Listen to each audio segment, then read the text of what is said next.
What's up? What's up? I just figured I'd have a picture of my cat in the background since Chris always has cat in the background. I'll put my cat too. He decided to join us for recording. That's just awesome. Welcome to season 12, episode 14. Yeah, What? we're missing somebody. Well, he quit the podcast. Oh, I am back. Good night, Yeah. mate. Finally. It only took him forever and a day, but he decided to join. Hey, us he's again. back. He's back. Yeah. Howdy, strangers. He had to grow a beautiful beard. It is getting fluffy. It is getting beautiful. I will give you a love it. pass because the beard is looking phenomenal. So The beard is looking great. Well, I It's great. appreciate it. the beard, then I have Well, hey, problems. I'm going to jump in since we're dancing around it, and I'll say we've said it before on this show. We've been doing it since early 2020. Obviously, each one of us has taken turns having life throw punches. And, you know, I've talked to these guys behind the scenes. The last couple of months have been, for me. And the last couple of weeks, just the stress has been there. And so thank you, Alan and Chris. Not just for doing the show a couple times when I wasn't here, but you know, all the conversations outside of the show and kind of helped me get through it. I'm in a very good place now.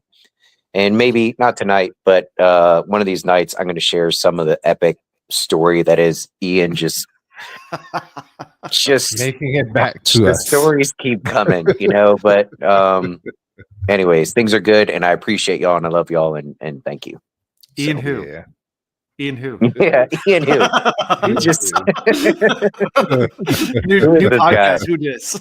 Oh, that's right. He's a character on the show too. Man, Yeah, totally forgot. There were 3 guys on the logo, wasn't there? there was.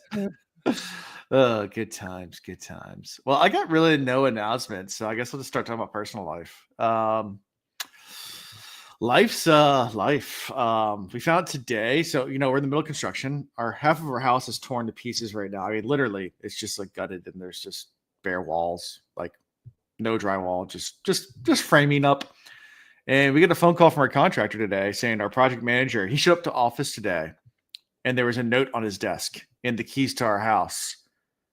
And the note said, Oh, hey, I kind of want to do early retirement. I quit. And what?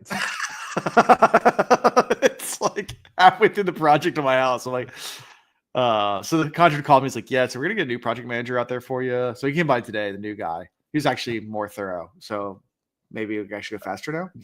Yeah, Fingers that's a good thing happened. Maybe I think it was good. Maybe I don't know. Yeah. I mean, If the other guy was already flirting with being done, you didn't necessarily want he was a guy like that on the project anyways. He was So really it's- old, and he'd been around, did it forever and ever and ever. And Yeah. he was kind of like the old school, like, oh yeah, we'll just get it done and get it done. Like, you know, like, and this other guy's like a little younger than we are, and really like a go getter. But he's been doing it since he was 16. So Yeah. okay. I mean, he's been in construction since he was 16, not project managing, but Yeah. he's Yeah. I'll tell you from my experience in the even residential construction, but commercial world too, age almost doesn't matter. Yeah. When you meet the person, you'll know. Yeah. You hear the way they're talking about it and looking at the project and everything, and Yeah. you have some young bucks that are really good at it, but you also have some OG like Mm-hmm. people that don't want to retire that just love doing it and know everything about it. And Yeah. So that was fun. And then Memorial Day, I told this last night, but Memorial Day, we did I did an adventure with the kids. So it was just dad and the kids, and we went on this grand Hampton Roads adventure where we went all around our area to a lot of different places. We started in the Air and Space Museum in Hampton, the NASA Air and Space Museum. So we did that. And then we had lunch at Chick-fil-A. And then drove across the James River Bridge so they could take a nap in the car on the way to Surrey. So we took the ferry back across to Williamsburg. That's to get the ride always of the fun. boat. Yeah, so get the ride of the boat, and then we went to like a park that had a zip line. That was kind of cool. That I could play at that. And then Is that the one in Williamsburg? The one in Williamsburg, yeah. Okay, And then we finished the day at the outlets and went to like a Lego store. So, and they all got to get the little Lego action figure, little Lego guys, because they like the little that was characters. a heck of a day. It was. I came home for They dinner. slept well that night. They did. It was good. Yeah. So that was my Memorial Day. It was fun. It was good hanging out with kids. So the kiddos. But yep, that's pretty much it for me. That's all the thing I got new. Nothing else really going on in my life besides work. How was your Memorial Day? Yeah. Mine was one of the best ones I had in a while. Probably because the timing of coming out of this work and personal life stress, all of that got settled a little over a week ago in a very good way. And anyway, so like coming out of that was in a bit of a fog. But we did the first weekend at the river at my dad's place. My brother, stepbrother, but brother, his wife, his kids, who were all like graduating high school and some in college, and they're all bringing their plus one. So the teenage young adult kids have their significant others out there. And I had my boys the whole weekend and a couple of friends that are like family. And so we had, and Alan, you've seen this place. So like we have 15 people packed in there. It was close quarters. Oh, sure. But so much fun. The weather was perfect. Me and the boys put a tent out back just to help with the sleeping arrangements. It was like perfect weather for sleeping outside. We got the boat in and the jet ski. Everything started right up, like no issues. Those of you that own boats know that no matter how well you winterize stuff, you never know until you hit that button or turn that key in the spring what's going to happen. But everything was, it was just a great weekend. Did some battle tubes. The boys, all the boys went home with injuries like you should, Yeah. Do you remember the jet ski that my parents had growing up that would not die for anything? Like we ran that thing aground, had so many things sucked up in the impeller, like rope, all sorts of things, mud, just everything in there.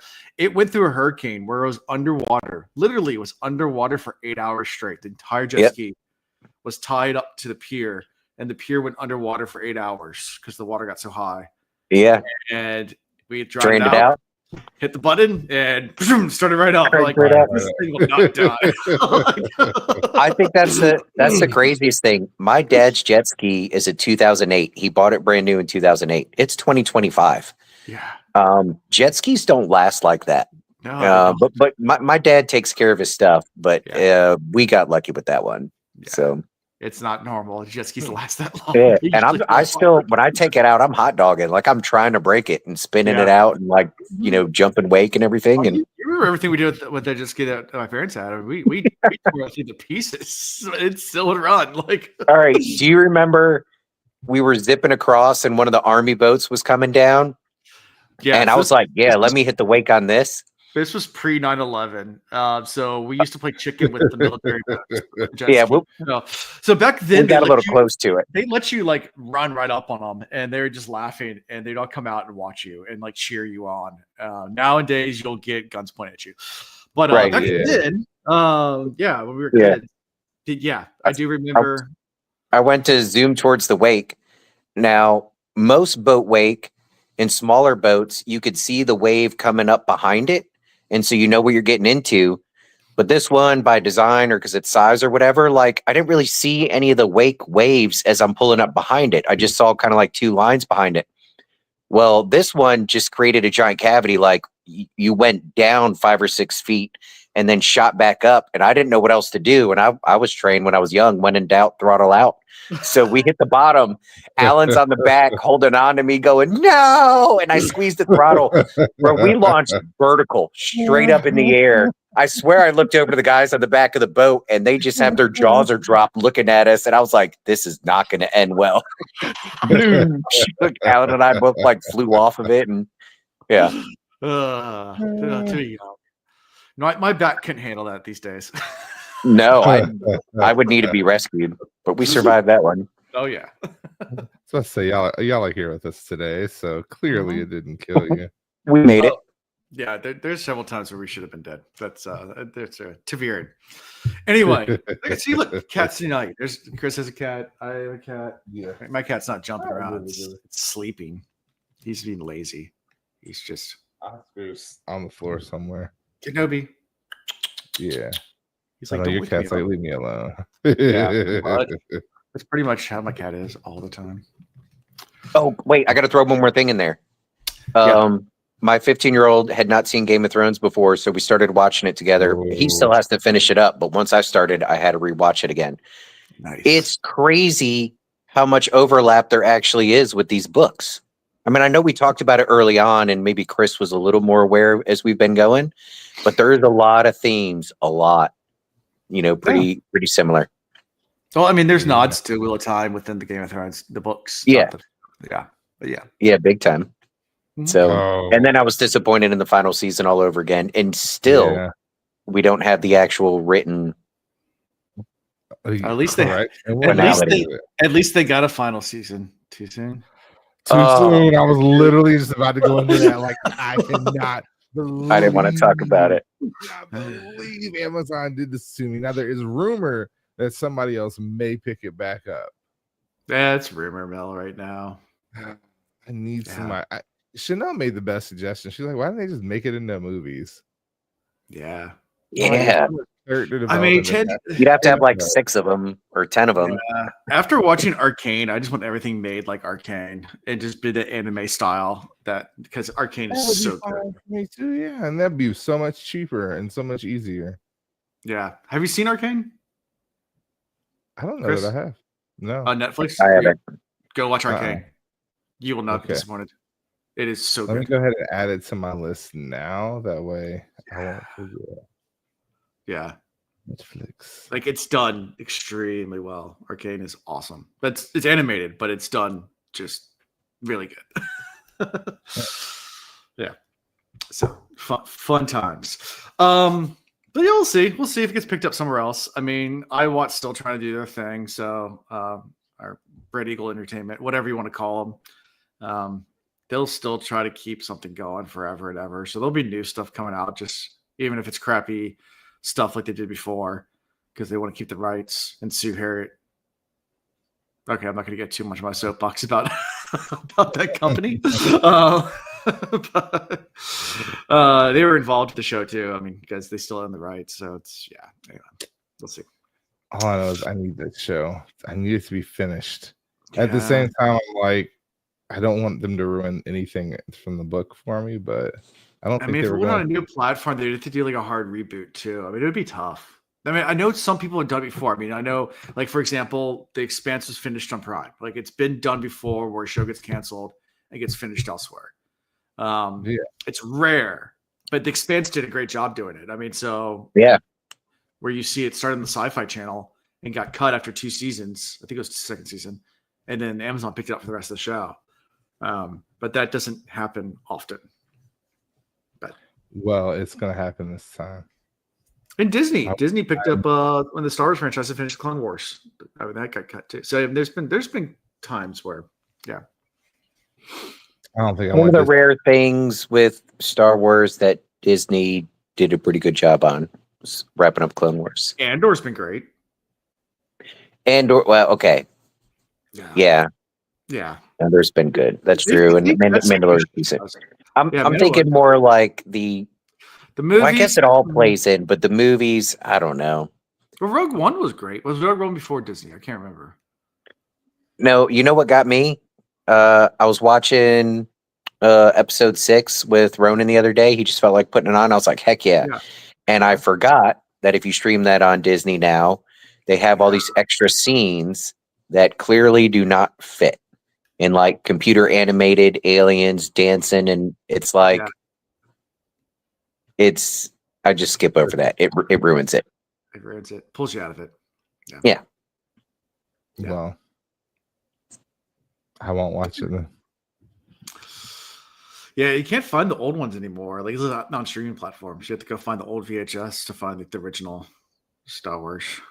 Yeah. I'm counting on you to find yours and re-record it digitally so we have it. I think we still have it somewhere in my parents' attic. Yeah. Yeah. Someone said the Solo movie is better after watching Andor. I could see that. I didn't mind the Solo movie. I know a lot of people had a lot of hate for that movie. It was a little slower than the other ones, but I still enjoyed it. I mean, it wasn't. I liked it. Yeah. I enjoyed it. I was entertained. I was entertained. Like, I'll be honest, I enjoy watching Star Wars. So, like, but I'm not like I follow it closely type person. Yeah. Sure. For me, it's just like all of it is always good because just enjoy watching it.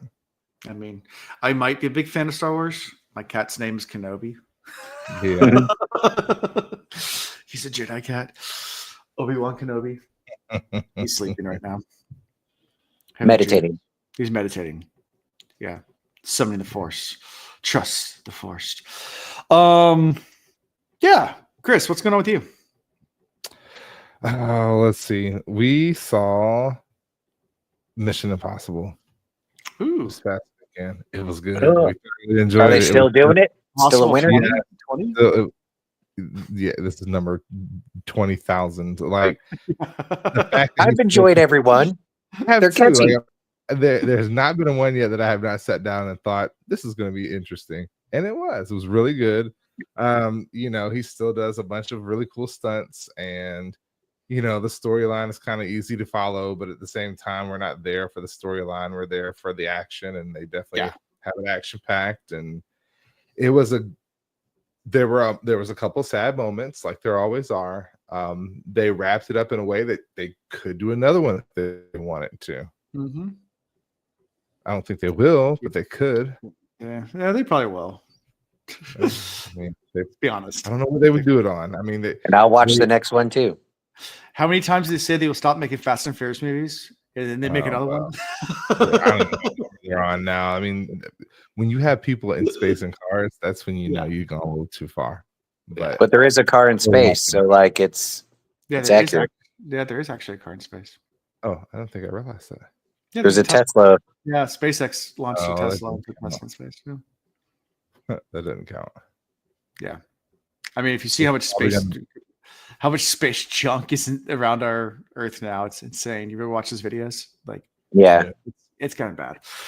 Anyway, so it might crash into us eventually. Yeah, it'll burn up upon entry. Let me see. But other than that, we had a very low key weekend. I had my allergies were acting stupid crazy, so we just pretty much stayed in the house outside of going to the movie. So, you know, we enjoyed our moment. And here you go. I can share. I mean, this is a really bad artist rendition, but just kind of it gives you an idea at least. Let me see. Share screen. Go share screen. All right, here you go.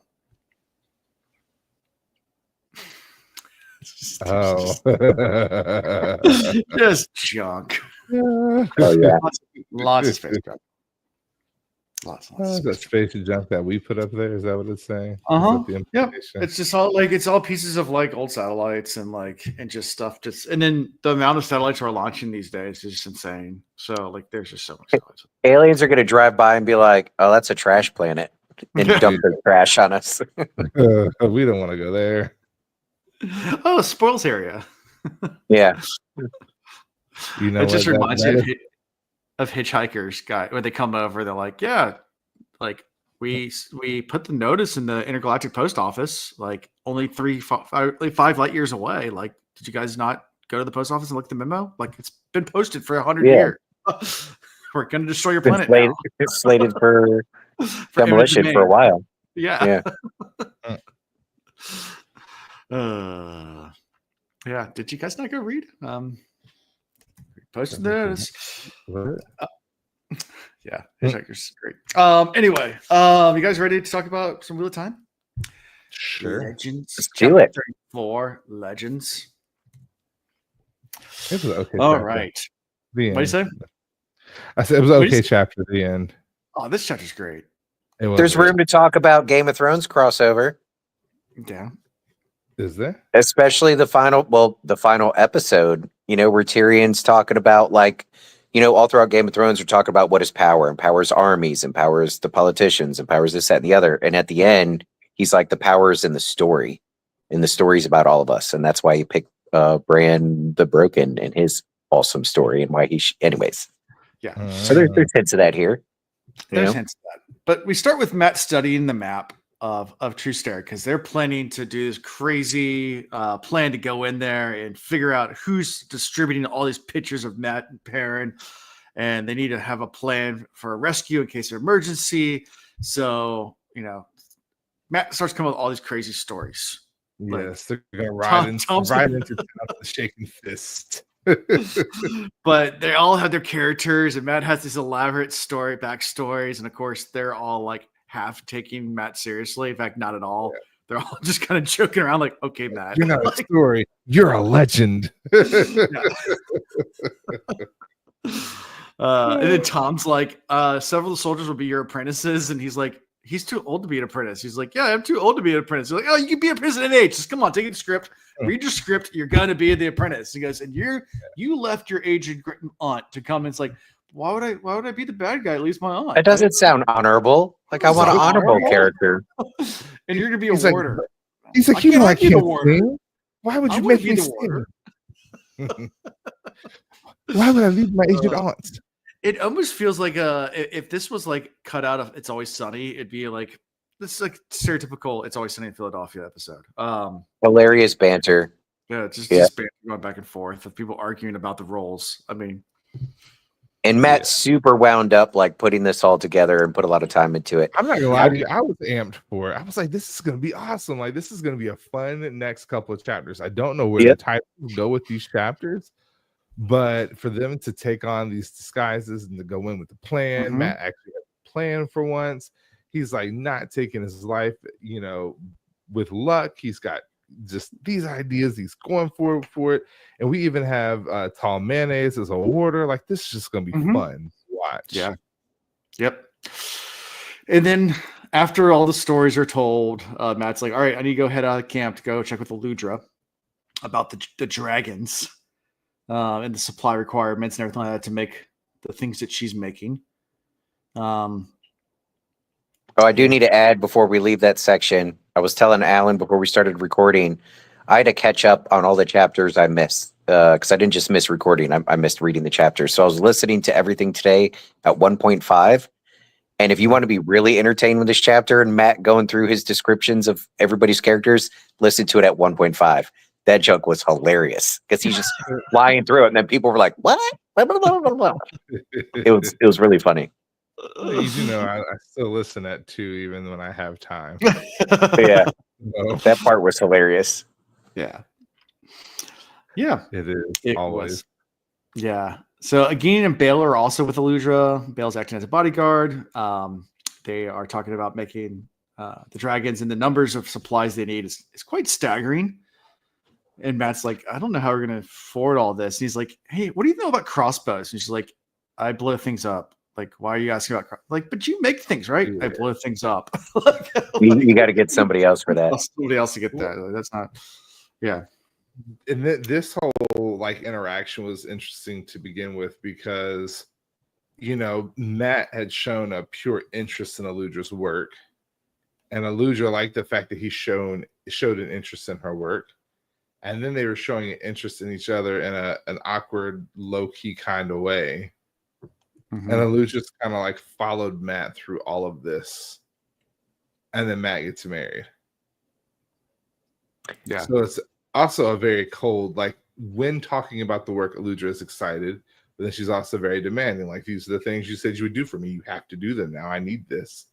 And one of my dragons is going to be worth 1,000 swords. So get me what I need, and you'll be excited with what you get. Matt looks at the sketches and stuff. He's like, how crazy would it be if people understood that all this mystery and illusion that comes from a dragon is just everyday stuff and shit. Literally, he's like, "Bat guano, really? Where are we going to get any of this stuff?" And she's like, there's notes. Follow the notes. Yeah. I'm curious though, Chris. You struck on it just a little bit. Do we feel like she feels spurned? What's happening with this?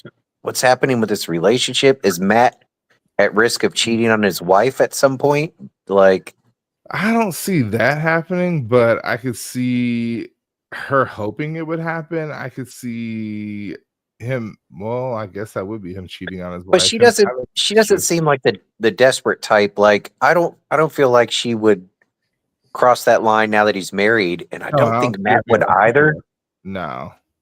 But something was there.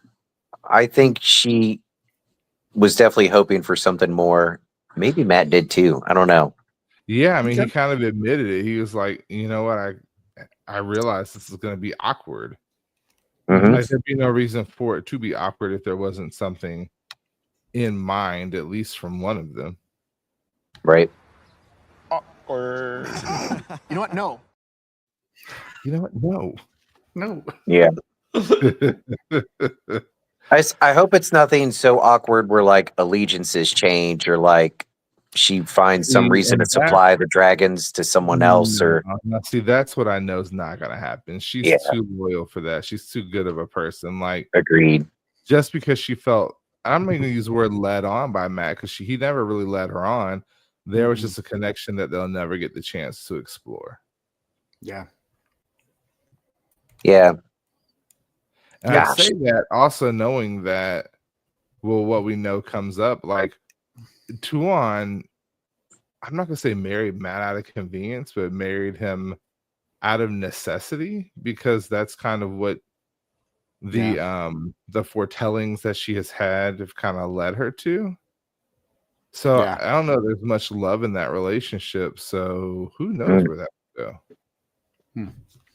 Well, I can tell you from experience, pursuing a relationship just because everything's lining up and like you feel like you're supposed to, that doesn't always work out. Yeah. Yeah.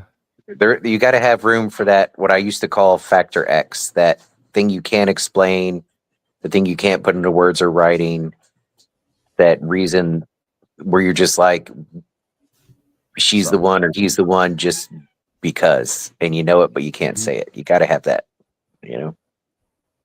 Yeah. Yeah. So while all this tension's going on, Oliver shows up. And he's like, "Hey, there's someone that wants to see you." Has like one of those faces, you know, the things, and she's asking about you. And Matt's like, "Okay, let's go see who this is."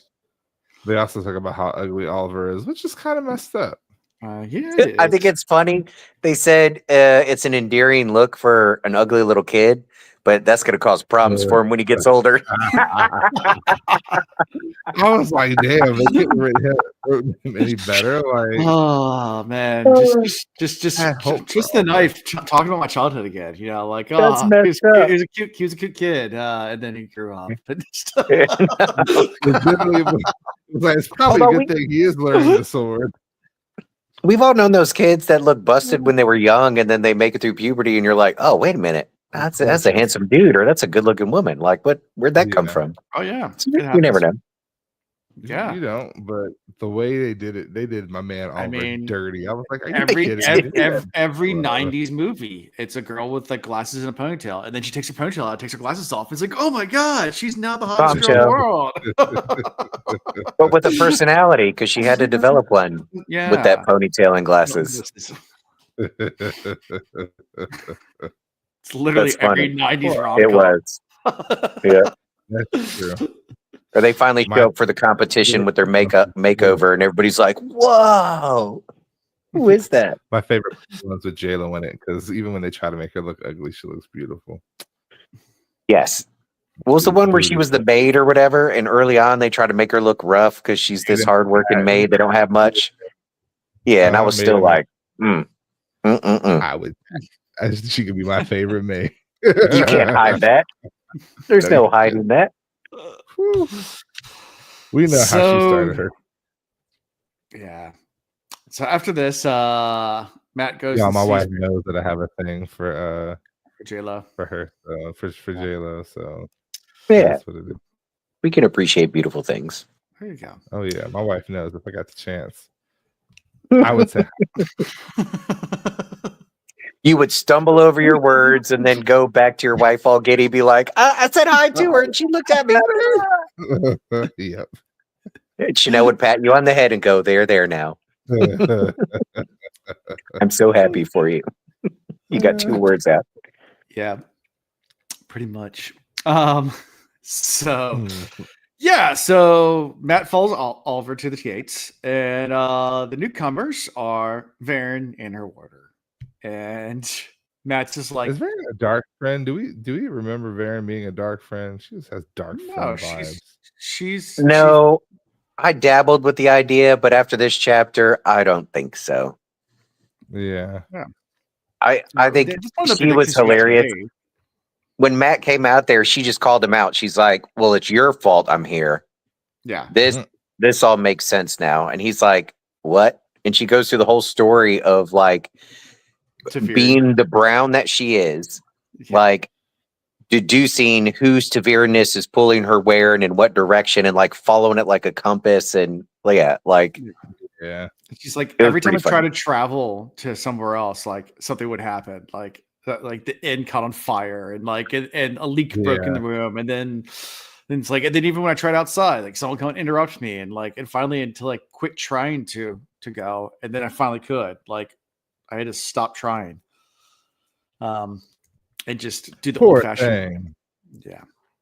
Anyway, so it took her a lot longer to get there than she wanted to, but she finally did get there, and she hands Matt 2 things. One's the picture of Matt. Matt's like, "Wait a second, you're the woman that's handing out?" She's like, "Yeah." She's like, "Damn it! I was trying so hard with all these like plans and had crazy stories, and it's you." Like, Well, no, she's not the one that's handing it out. well, she is, but she also said there's dark friends too that are looking for her. Yeah, they're dark friends Yeah. handing it out. She just so happened to get one from the map maker, right? The same map maker that Sure. that made him the map. She's the one in True Stare that's been asking about where he is. Yes. That's So- they're going to True Stare to try to figure out who the woman is that's asking about him, and that is Varen. Correct. So, we but still yes, have a there are dark other friend people that have that are looking for, yes, 100%. That is confirmed as well. So who is the dark friend looking for him? That's the question. There's multiple dark friend looking for them. Matt's just like, yeah, tell me something new. Like, since the day I left Two Rivers, actually before I left Two Rivers, they've been looking for me. I don't, like, Yeah, well, that's it's true. nothing new. There's nothing new. They've been hunting me down ever since. Back then they didn't want me. Now I'm severe and they all want me. Yeah. Oh, poor Yeah, Matt. but she's like, well, you got traveling, so that means you can just take us right to Andor. She's like, for a price. He's like, really? Yeah. Yeah. And so they, negotiate the price. Says, up. So got this other thing. It's a letter, and Matt starts to open. Nope, don't open the letter. Not yet. You have to 10 days. You have to wait 10 days. Ian's back. You have to wait 10 days to open the letter. And then after that 10 days, then you'll do what I tell you to do. Or if you don't want to, you have to wait at least, he says, 60 days. And it's like 20, 30, final offer. Fine. What's in the letter? Well, first she didn't letter? want to bargain with him. He started the bargaining. So there was that point. Like she essentially was kind of like disturbed by the fact that he wouldn't take the letter and just do what she says. So then they're the bargaining for the 50 days and the 30 Was days. she disturbed, or was it an act? Actually, this is a really good quote. Wanaholic Aussie put out there. Amanda Wynn fingered his eye patch. Does this mean I can go back to my poor aged aunt? You don't have an aged aunt. That's 100% Alan. We were also talking about that before we started the recording. That character in these chapters, that's Alan. That'd be him all day long. Be like, Alan, we just made it up, and he'd be, what about my aunt? That's just to be just to put chaos. Yes, just to for chaos purpose only. Yeah, but to what I was saying though, Chris, and maybe you were going to get there. Sorry if I jumped the gun. She knows enough about Matt and knew how he would respond. She came in probably wanting 30 and knowing where to start in order to get him there. Like this wasn't a negotiation. She wants 10 and knows that he's going to open it in 10 because she can foresee. Like she knows. Yeah, probably even that. Yep. Do you think Matt's Or going to she's wait got 10 days? I think- yes, he will give it the 10 days. I don't know that he but- waits more than a couple days. Nah, he's gonna wait the 10 days. I'm gonna give him. I that. wouldn't be able He's to not wait. gonna mess around. What allegiance does he have to Varen? Well, okay, I guess I'd have to reread. Unlike if he seriously gave his word on it. Yeah. Yeah. If he truly gave his word, I think he would stick to it. When he makes a deal, because in his mind, he's like 30 days. That's all I need to get my stuff in order and leave. And I'm just gonna burn this letter. I was planning on being there for 30 days anyway. So, at the end of the day, she's really not impacting me. She's getting me where I want to go 20 days early, which gives me 20-day head start on what I originally wanted to do. Because he's out next to grab hold of Moraine. Like he's got his ambitions, and he's also trying to stay away from the draw of Rand because he still feels Rand pulling at him. Right. Now, I'm thinking this on the fly. I didn't really consider this while I was reading, but I could see his curiosity getting the best of him, and either A, he hands it to somebody else to open and read to him to work around the promise he made, or there's the potential that he leaves it out intentionally where somebody else finds it and reads it, and then it's out in the open. We got to talk about it now because you got to know he's curious. He's curious about this letter. Like an eye to die, though. That's true. Not him. I could see him stumbling into the information in that letter sooner than the agreed upon time. Okay. I don't see it. That's something we can bet on. I don't see that happening at all. Okay. I'm not confident enough to bet a steak dinner or nothing, but Chick-fil-A chicken sandwich. all right, put it on the list of chicken sandwich bets. Spicy. Spicy. Okay, you're feeling spicy. All right. You're gonna do the deluxe too. Add the tomato and the pepper jack and the or that pimento one with the jalapenos. Oh, that one was good with the bacon. That was banging. Yeah. Now they have a honey bacon one or something like that. Ooh. Or maple bacon. That's what it is. Sign me up. Oh, I love maple bacon. Maple bacon's delicious. It is. Yeah. So Varen negotiated with him. Mm-hmm. I still feel like she got exactly what she wanted out of that horse trade. Yep. For sure. Yeah. And he feels like he got what he wanted too. He got an early start to where he was going. So there is that. Yeah. So that ends that chapter. So anything we missed before we move to chapter 35? Mm-mm. All right. Chapter 35, a Halo of Blackness. Interesting.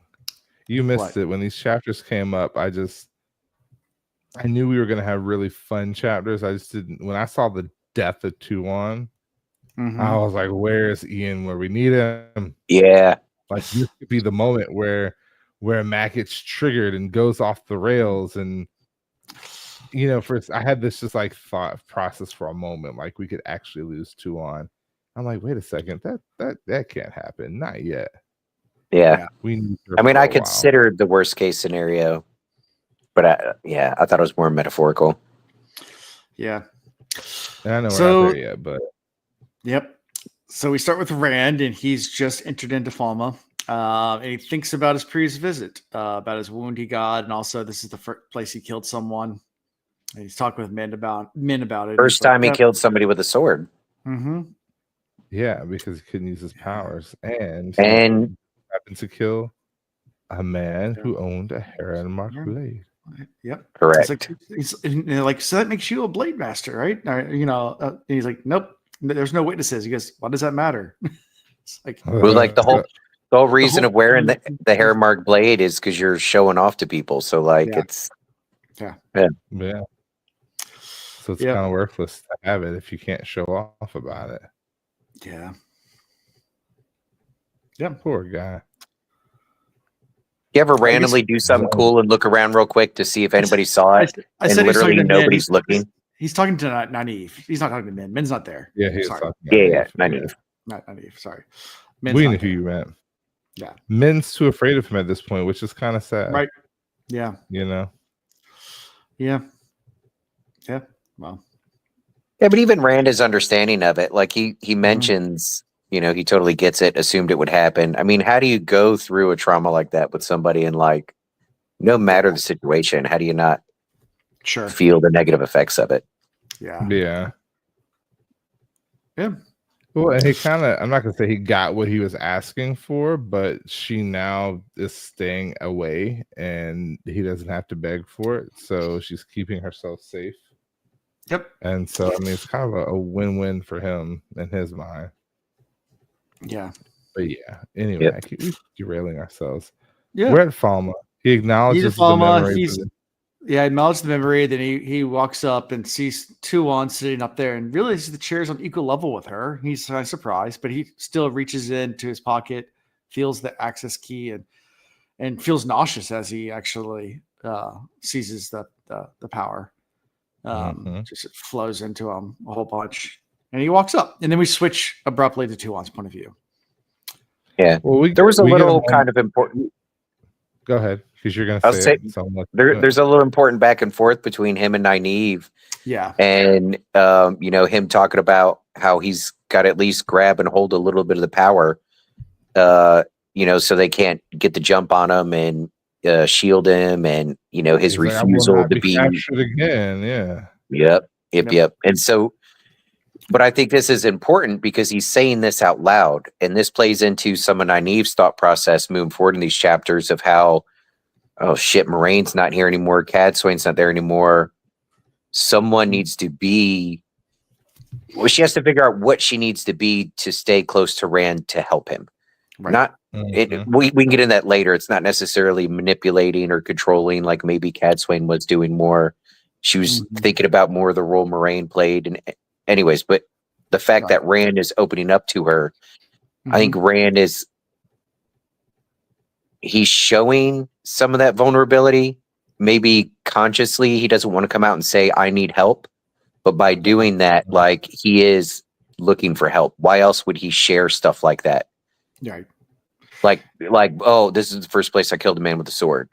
Yep. Oh, this, that, and the other. This is what I'm struggling with. I refuse to be captured again. Like da da da da da. Like he's reaching out here, and Nynaeve is starting to pick up on it. Which you're going to hear me say great things about Nynaeve in these chapters. By the way, I love her here. And also when he pulls out, when he reaches and touches Sidene, he has to wrestle with Luce Theron right away for it because Luce Theron immediately starts to try to grab it too. He's like, "Stop!" Yeah. Oh yeah, and she's like, "Are you okay?" And he goes, "We're fine." Yeah, and didn't realize he said, "We're fine." Yeah. So she's seeing him. He's hurting. Yeah. People in the scene. I mean, Tuon gets concerned too. There's a couple of times where it's like, she's like, but yeah, has he already lost it? Like that's really her thought. Is like, did we get to him too late? Has he already lost it? Right. So switch to Tuon. Tuon's surprised by how young Rand is, but then she starts thinking about it. And she's like, well, yeah, I guess usually when people conquer the world and do things, they usually are young. I mean, and that's true in history too. I mean, usually he felt the same way about her. He thought she was a child as he was coming up. I know. So exactly. Kind of parallel there. I mean, you think about like Alexander the Great, like he was in his early 20s when he did most of his conquering and died very young. Well, we've talked about before, like even just within U.S. history, you look at all the big influencers of the American Revolution, and they were babies. Except for Benjamin. He's an old. Well, yeah, but Benjamin Franklin was out in Paris getting laid. Like, I know, which was a critical part of the revolution. It was, to be honest. It was. But we don't talk about that too much, except in the comedy clubs. But the rest of them were young. Yeah, you know. Yeah. It takes that youthfulness for the revolutions and the big changes. It does. Yeah. Revolutions. Yeah. Most revolutions are started by a younger populace. I mean, yeah, I think when you're older, you just get too cynical. Yeah. We're like, shit's not going to change. And I'm almost dead anyway. Let somebody else deal with it. Yeah. That's it. Just get way too cynical about everything. Anyway, so where are we? Loki. So Tuon has all that thoughts, and then sees Nynaeve as well, and is not really comfortable that that Rand has brought him Maratha Damane with Unleashed One with her, but she's even more disturbed that there's two men with Flynn and oh Risha. yeah, they're disgusted by the Ashaman. Like, she's like, those people need to just be eliminated. Yeah, Yeah, like, we don't allow that at all in our kingdom. Like, that's eliminated completely. Which is quite interesting because they're like the more progressive, ready for this battle kingdom, but then they're afraid to use male channelers to get the job done. So they're stuck in their ways. Just the one. Yeah, I mean, they're all about the Dragon Reborn. Yeah, well, controlling him and unleashing him. But outside of that, kill them all. And she even goes through the reason why she has him on an equal level with her is because she has not proclaimed herself the Empress yet. And once she does, he would never been able to, meet on equal terms. And that's part of the reason why she hasn't proclaimed herself yet. It's because she wanted to meet him on equal terms. But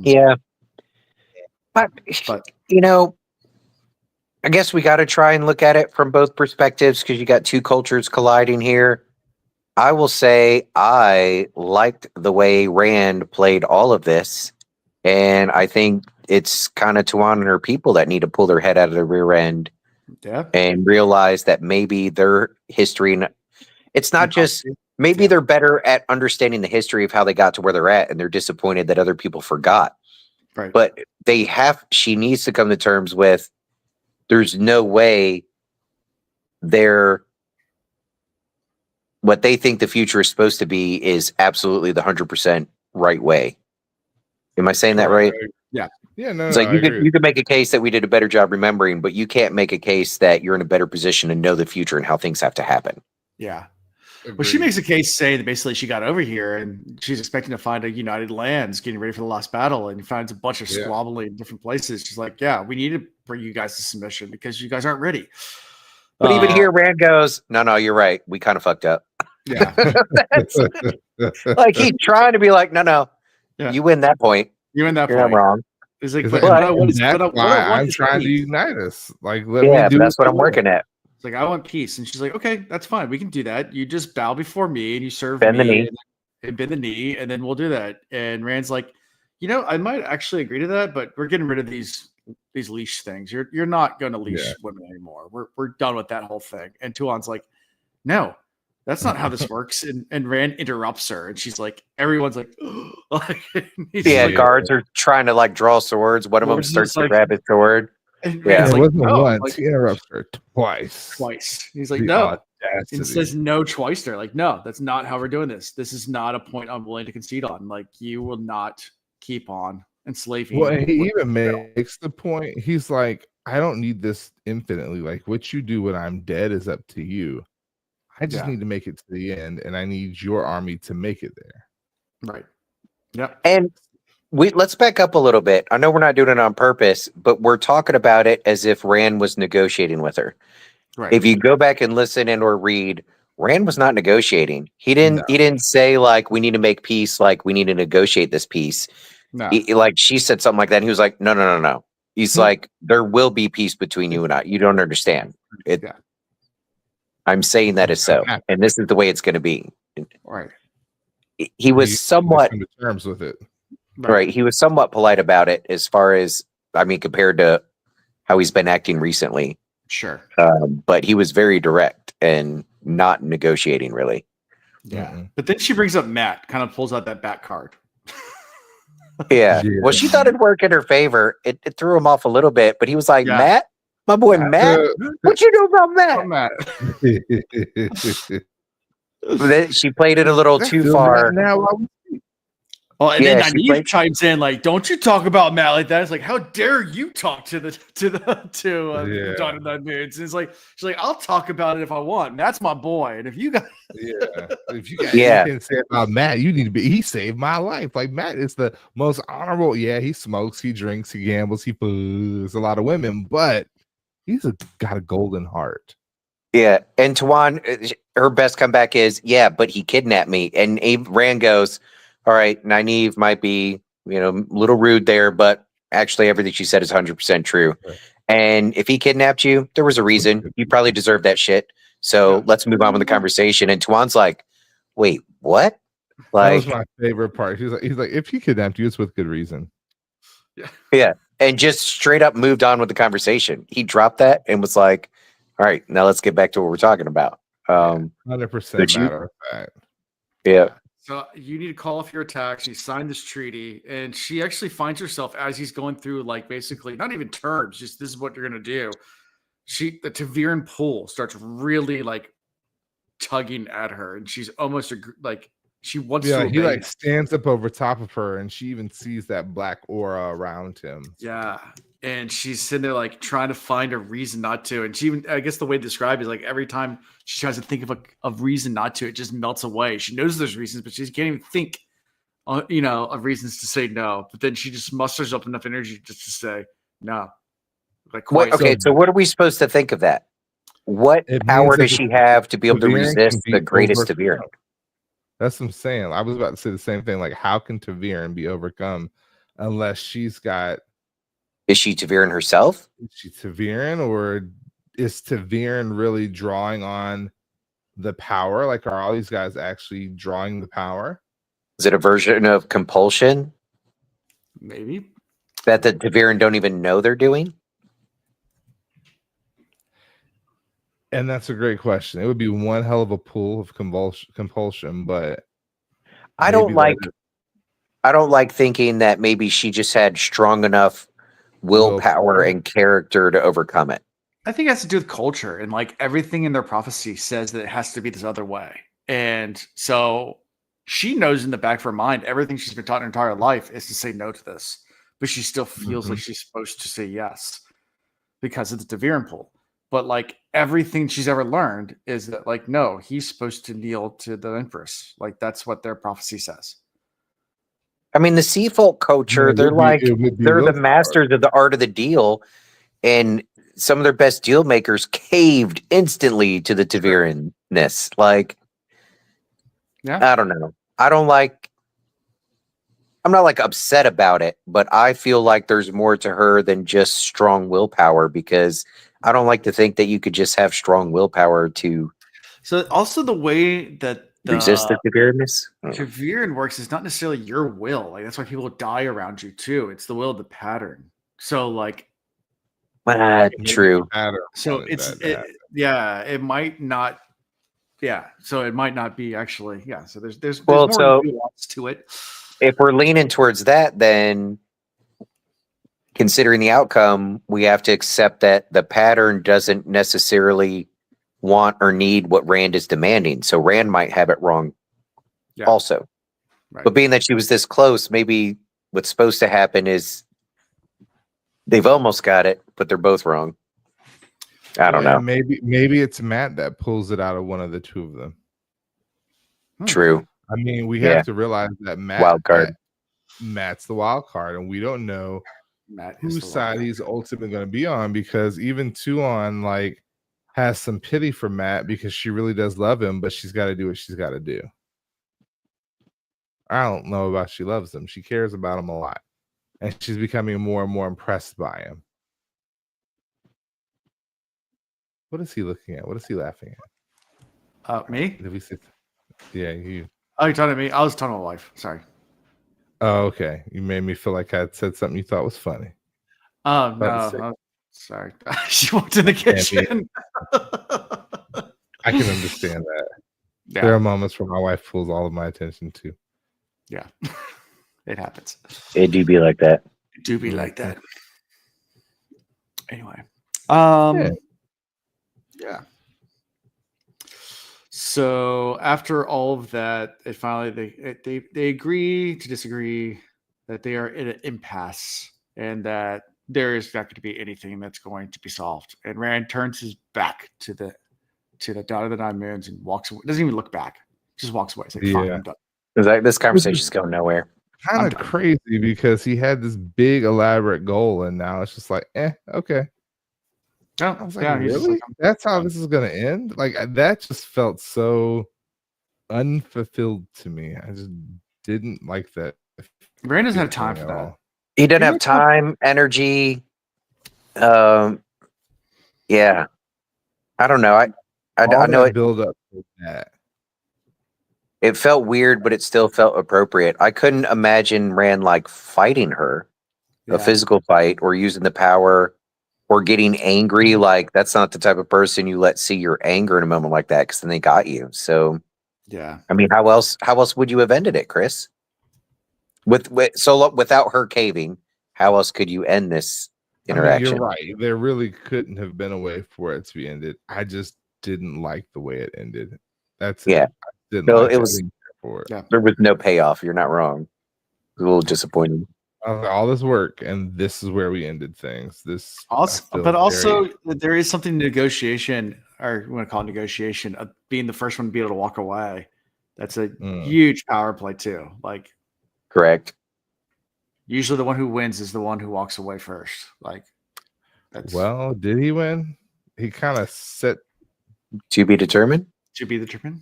You know it, because I will say, and I know I'm gonna get ahead. I'm just gonna jump ahead. The reaction that Tuon has, and what comes to play next, and the big battle that we know we're gonna have very soon, may play right into Rand's hand. Yeah. 100%. And there's so many different ways it could. Remember Tuon, when they went through the Matt thing, and then Nynaeve said what she said, and sure was all disrespectful. But part of what she started thinking was, man, there really is more to this Matt guy. So she's starting to like Matt more. But then she's also thinking, well, I can use this relationship with Matt to help get my way with Rand. In order to do that, I got to go link up with him again.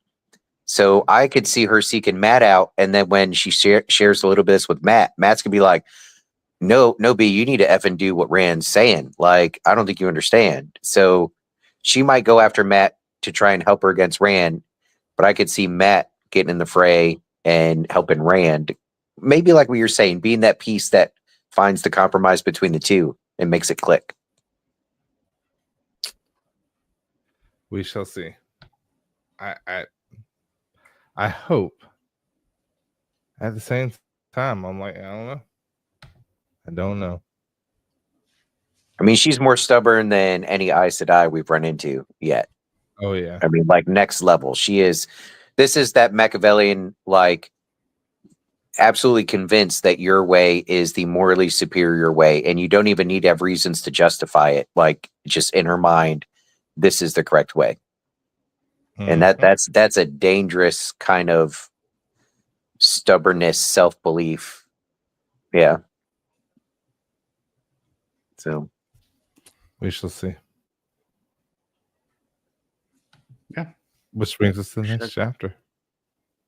Does it? Where are we at? Yeah, it's pretty much they launched the attack. Yeah, it's at the end of the chapter with Tuon announcing to launch the attack on the White Tower or prepare for it. Training, 90s folk. Oh, that She said, "I am Empress." She proclaims herself. Yeah, she proclaims herself Empress, and talks about like how it's not official, but it's pretty much official once she does that piece. Yeah, that is the ritual, which I think is interesting. She has to eventually go back to the ceremony where she can pretty much pick anybody that she wants to execute. Is the next part where. Because if she even thinks that they were against her, they could just kill them all. That makes me want to be the Empress. and a lot of power. Yep. And then turns to one of her generals and says, instruct Yulon to prepare the raid on the White Tower. And that's what about this Terangriel ring that these cats are wearing? Oh yeah, where they activate it by dripping their blood on it. That's the next chapter. I thought it was the end of this one. Is it getting into the next? Okay. Yeah. That's in the next chapter. You could transition us, Alan. Yeah. Oh, wait, but this is that point that I was saying, this right here is huge for Egwene. Yeah, is this a bad thing though? That's what I'm saying. This may actually be what Rand needed from her. This is the Ta'Veren pool. Yeah, that's the point. In his mind, he needed her to submit. But what he really needs is an army. And with them attacking the White Tower, they're not attacking the whole of the White Tower. They're attacking the institution. Right. So they're attacking Elida and her White Tower. Now, what's going to come of this? We're either going to have the White Tower and the Little White Tower coming together to fight them off.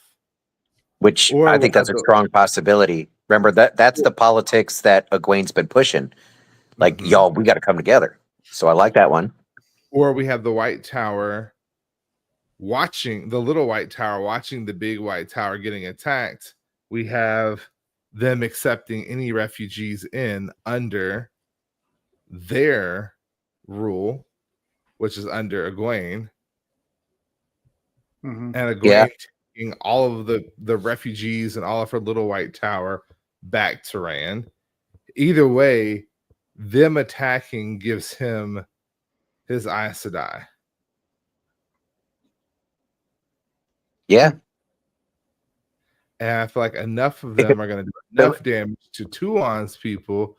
And then he's going to call Matt back. Matt's going to call on Tuon. And it's going to be like, we've all been fighting for the same thing. Like, ultimately, he's going to get all of them.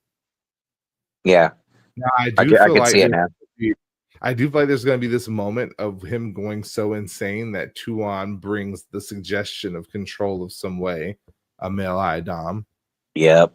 I could see him being controlled by women that are close to him, helping him get where he needs to be towards his death. Yep. I feel a lot of what you just said. A lot's got to happen between now and then, but you could start. I don't feel like we have enough start to books see the chess pieces on the board. I don't feel like we have enough books at this point. We still need a few more.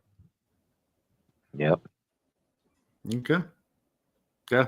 Still need more books. That's what said everyone who's ever read the Wheel of Time. Anyways, so you guys ready for the death of Tuon? Yeah. Didn't we already start? Chapter 36. I mean, we actually already talked about most of this because I thought that happened previous chapter. So we'll go through real fast again. This one, it starts with Varen and Matt and talking about how she found him and the Teferianness of Matt. I thought that was from the previous time, but I thought so too. Yeah, it's this chapter where she goes through all that and about the ends burning and everything like that, and about skimming. Yeah. Yep. It was not her intention to be where she was. This is the part where the letter was done. So anyway, this is the whole part of this chapter. We did it last. We already did this part, but yeah. Anyway, this happens this chapter. Different turning of the wheel. Yeah, different turning of the wheel. Yeah. So anything from all that though that we missed? we talked about it already. I think we nailed it. We pretty much nailed it early on, but we see that they both, herself and her warder, keep having slips of the mind that lead them to where they are now. And I mean, really, the pattern itself was essentially corrupting her ability to channel and pushing her in the direction that it wanted her to go in. Yeah. That's when we get him. He's like, I may not be able to like rely on you. She's like, but ultimately what I'd like to do is give you this letter, but I don't actually want you to use it, because if everything works the way I want it to, I'll be with you in 10 days. I'll be able to relieve you of this letter. So she's got a bigger plague happening right now. So like Varen's just a very interesting character, because she really is, like she said, she made it her life's mission to understand Ta'Veren, which means she also made it her life's mission to like understand what's going down with the last battle. So I think she's going to be highly instrumental in a number of things too. Part of which I think is going to have to do with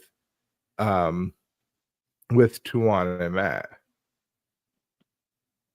And I think that she's going to be part of the person that kind of negotiates this final, like, Matt, this is what I need you to get Tuon to do.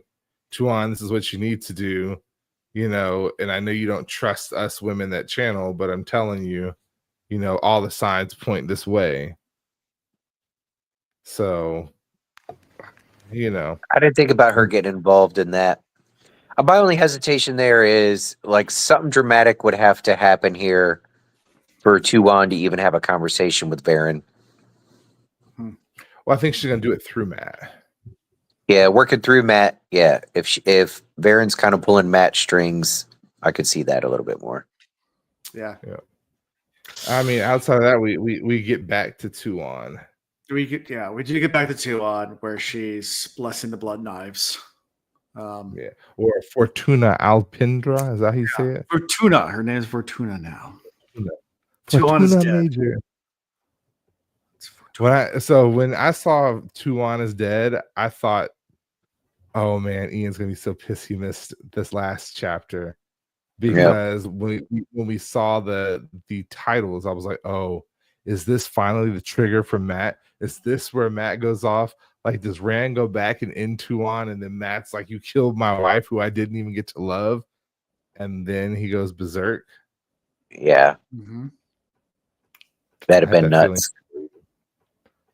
Yeah. It would have been each one of our three guys here, Perrin, Matt, and Rand almost killed one of his. With the Forsaken forcing him to, but still Rand almost killed one of his. If Perrin loses Fael, Matt, I don't know if Tuon's the one. I think losing Eludra could set him off. I think Matt's got some people that he loves and cares about, like maybe, not in a direct personal romantic relationship that would be enough to set him off. But yeah, they've all got some people that if something happens to them, we could get some wildly different versions of them. Yeah. I would agree with that. For sure. We're already getting a pretty effed up version of Rand after the Min incident. Yeah. He can't help himself. Mm-hmm. Yeah. So that's pretty much how we end this chapter, though, with her assembling the nobles and saying that, like, hey, we're, we were against the Ravenry board. This is definitely going to turn the Dragon board against us, and that is different. Yeah, I like how they threw that advice in there in the end. Who did that come from? Was it the speaker person? Yeah, Solutia. Yeah, basically telling her like, I think you're making a poor choice here. You mean her bodyguard? Mm-hmm. Well, yeah. We already got that one mixed up. Yeah, Rand right away was like, yeah, your bodyguard. No, he was right. She's like, I can't believe he knew right off the hand. Yep. Yeah. That's why she never felt threatened when she was near Matt in the beginning, because she had her bodyguard with her. Uh-huh. Yep. And then what do you think of the blood knives? With the Terangrial that we don't know. That's kind of cool.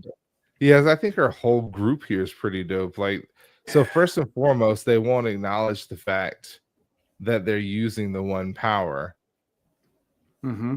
And I mean, like, you're essentially using magic to accomplish this. If you can use the Terangrial, that means you can channel. Yeah. But I thought Terangrials non-channelers could use them. Yeah, they can work without the power. But they were still forged with the power. I wonder if they even know that. Yeah. They have to. There's no way they don't know that. Yeah. Well, they at least know it's some sort of magic. It's not natural for sure. Right.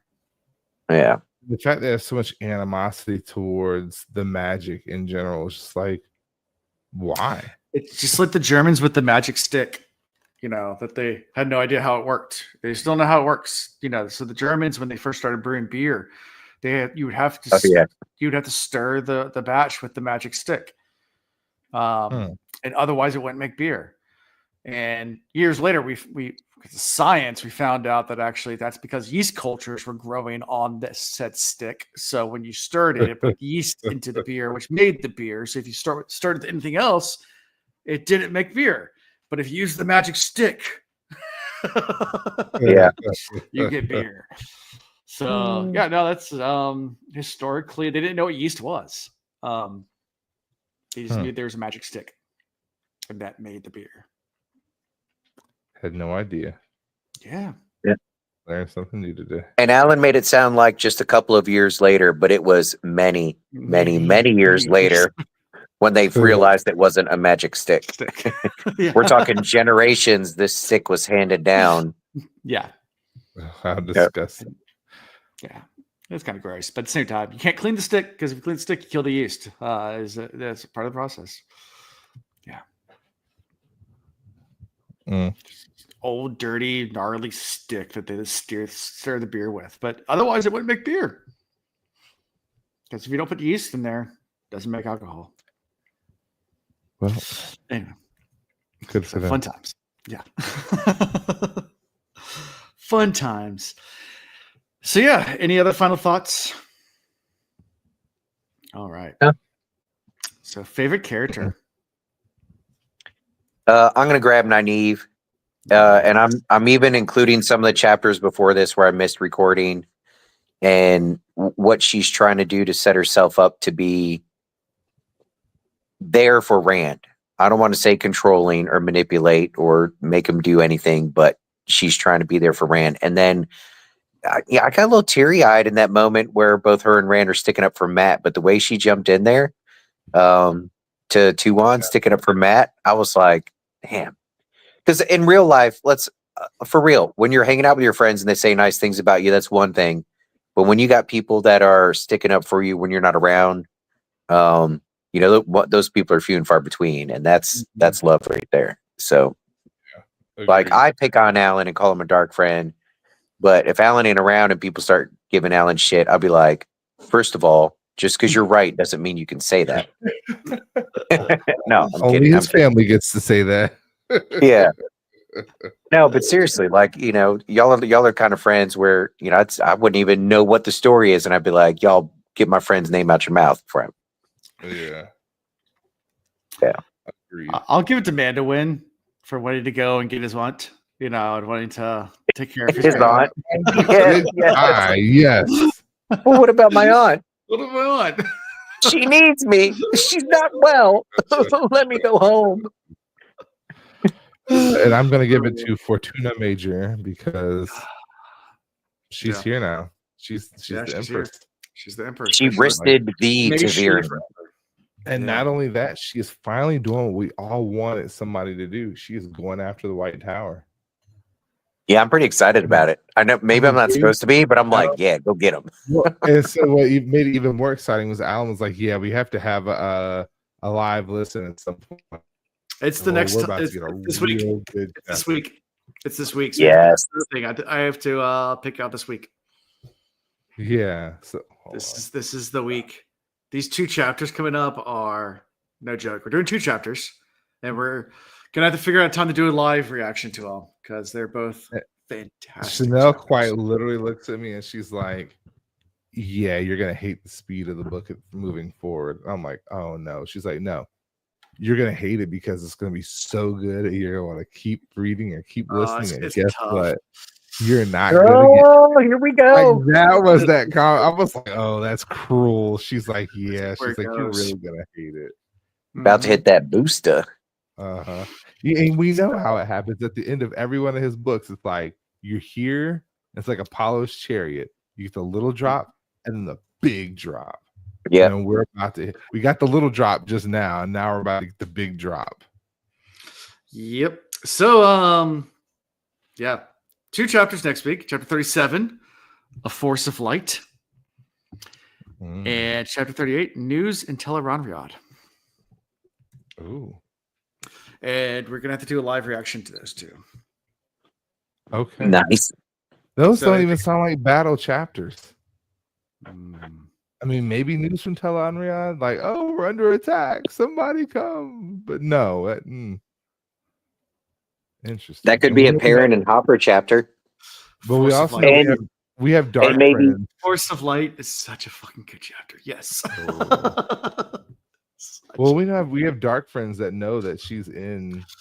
The ending of news for the news of Teleranriad is such a mic drop. It's a cliffhanger. I'm telling you guys right now. So sorry.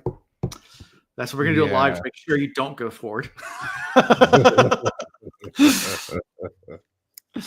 So anyway, well. So we'll pick out a day this week. You want to know, Let me know. Want to know something else? Want to know something else? We'll be in Virginia Thursday night, Friday night, Saturday night. Okay. Because my cousin's getting married on Saturday. So we do have responsibilities until like 8 o'clock Friday night and Saturday night in Richmond. Because we're going to be in Richmond. So Do we do Thursday night? Thursday night, I won't get in town till like midnight, 1 o'clock. Okay. So you have responsibilities at 8 o'clock? Oh, yeah. So like Friday, and we could have talked about this offline, but I'll let everybody know. Friday, we have the rehearsal that's at 5, and then we're having rehearsal dinner right after. So we probably won't be back in Newport News until about 8:30 on Friday. Saturday's the wedding, so kind of the same deal. So, we can do Friday night. Do a late night. Yeah, I can drop Chanel off at where we're staying, and I can come over, or she can just come. Fuck it, we'll do it live. Fuck yeah. I've got a date Friday. Oh man, okay. Saturday. We'll talk. We'll talk. Play with it. Okay. We'll talk. We might just crash this date, Alan. Yeah, maybe just bring your date out for live recording. It'll be a great way to test whether or not it's a keeper. She's worth it. She would probably be okay with it. Probably. But I wouldn't. Yeah. Too soon. All right. Well, how you can be found is at theWillReads.com's website, where you can find cool links to our Discord, to merchandise, to Patreon, all that fun stuff. Come watch us live at some point. We'll announce that. That'll be for patrons only. We'll do a live reaction. So go check that out. That will be coming up sometime soon. And don't sometime this like week. Videos. Yeah, like, subscribe, all that stuff. Yeah, like it. Like the video. Yeah. Like it. We don't have 1,000 subscribers yet. Come on, y'all. Destroy. Yeah, subscribe too. That's a good point. We don't have 1,000 subscribers, but that's fine.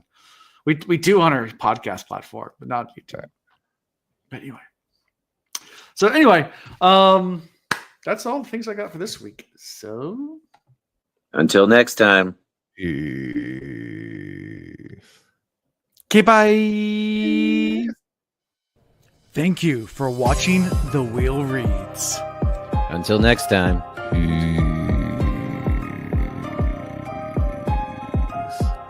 Okay, bye. Get your Coast Guard certified life-saving device ready and strapped on. Oh, where are we doing tonight? What kind of strap on you talking about? Sure.